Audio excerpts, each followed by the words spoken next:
கர்த்தர் நல்லவர், அவர் கிருபை என்றும் உள்ளது. கர்த்தர் கொடான கொடி ஸ்தோத்திரம்.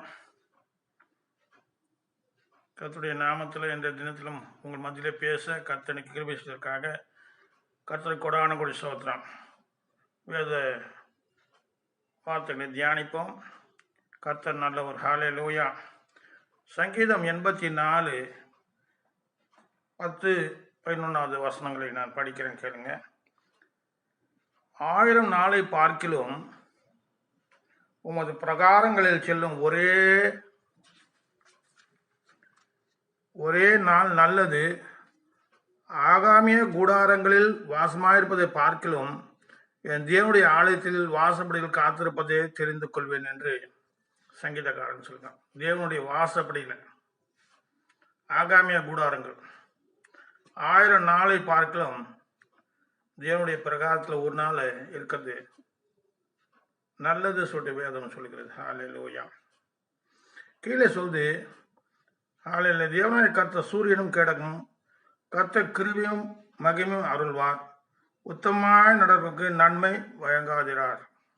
கர்த்தர் நல்லது. இந்த தினத்திலும் கர்த்தருடைய வார்த்தையை தியானிப்போம். சில பேர் தேவனை தேடாமல் நிர்விசாரமாக இருக்காங்க. தேவனை தேடாமல் நிர்விசாரம், வேதம் வாசிக்காத நிர்விசாரம், ஆலயத்துக்கு போகாத நிர்விசாரம், ஒன்று ஜபம் பண்ணாத நிர்விசாரம், ரெண்டாவது விக்கினங்களோடு வாழ்கிறாங்க. தேவனை தேடாதனால தேவனுடைய வார்த்தைகளை செவி கொடுக்கிற விக்கினங்கள் ஆபத்துக்கோடு நிறைந்து வாழ்கிறார்கள். ஹல்லேலூயா. கர்த்தர் நல்லவர், அவர் கிருபை என்றும் உள்ளது. விசாரங்கள் என்ற தலைப்பிலும் விக்கினங்கள் என்ற தலைப்பிலும் பேச ஆசைப்படுகிறேன். தேவதானே எனக்கு உதவி செய்வதாக. கர்த்தர் நல்லவர். ஹல்லேலூயா. நீதிமொழிகள் 1வது அதிகாரத்தில் நீதிமொழிகள் 1வது அதிகாரத்தில் சில வார்த்தைகளை தியானிப்போம். நீதிமொழி 1:33, எனக்கு செவி கொடுக்கிற எவனோ அவன் விக்கனமின்றி வாசம் பண்ணி ஆபத்துக்கு பயப்படாமல் அமைதியா இருப்பான். வேத வார்த்தை சொல்லுகிறது, நீ அமைதியா இருக்குன்னு சொன்னாக்கா தேவனுக்கு செவி கொடுக்கணும்னு சொல்லப்பட்டிருக்கு. எனக்கு செவி கொடுக்கிறவன் எவனோ சொன்னா பன்மனசு யாரா இருந்தாலும் சரி, அது ராஜா இருந்தாலும் சரி, அல்ல வேலைக்காரனா இருந்தாலும் சரி, தேவனுடைய வார்த்தையை செவி கொடுவன் அமைதியா இருப்பான்னு சொல்லி வேதம் வாசிக்க. எனக்கு செவி கொடுக்கிறவன் எவனோ அவன் விக்கனமின்றி வாசம் பண்ணி ஆபத்துக்கு பயப்படாமல் அமைதியா இருப்பான். ஹல்லேலூயா. விக்கினங்கள் சொல்ற வார்த்தைக்கு நிறைய அர்த்தங்கள் இருக்கு.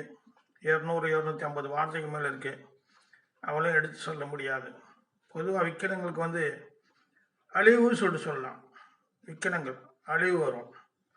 விக்கினம் சொல்றதுக்கு சண்டை சச்சரவுகள், பேர் ஆபத்துக்கள், சண்டை, இடையூறுகள், வேதம் வாசிக்கப்படாத இடையூறு, ஜபம் பண்ணாதபடி இடையூறு செய்யறாங்க.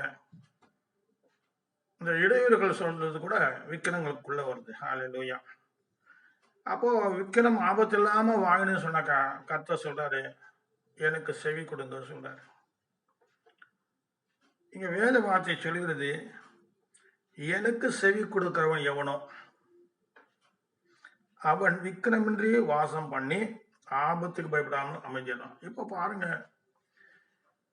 நான் கூட யூடியூப்ல பாக்குறேன், அநேகருடைய செய்திகளை பாக்குறேன், பயமுத்துறா போல இருக்கு.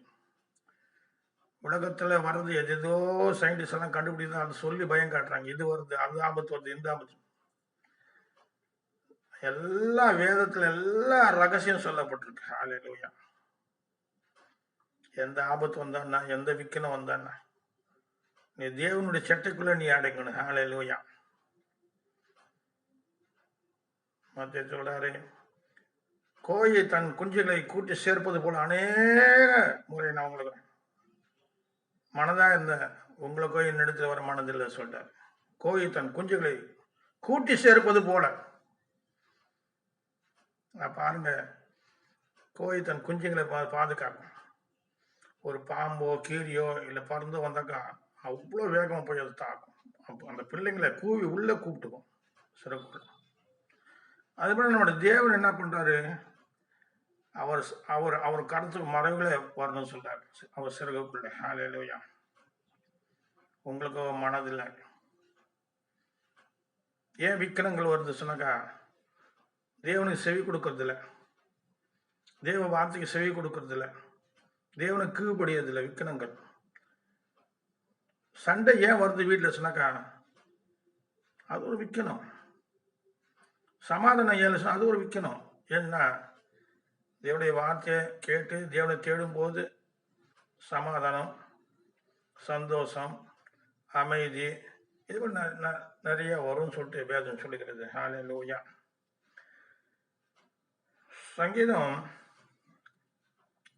நீதிமொழிகள் 1:26 படிக்கிறேன். 26-27.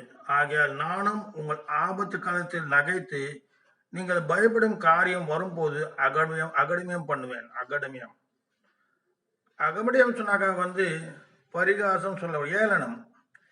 சில பேர் வேத வார்த்தைகளை ஏளனம் பண்றாங்க, ஜபத்தை ஏளனம் பண்றாங்க, சபைகளை ஏளனம் பண்றாங்க, ஒருத்த ஏளனமா பேசிக்கிறாங்க.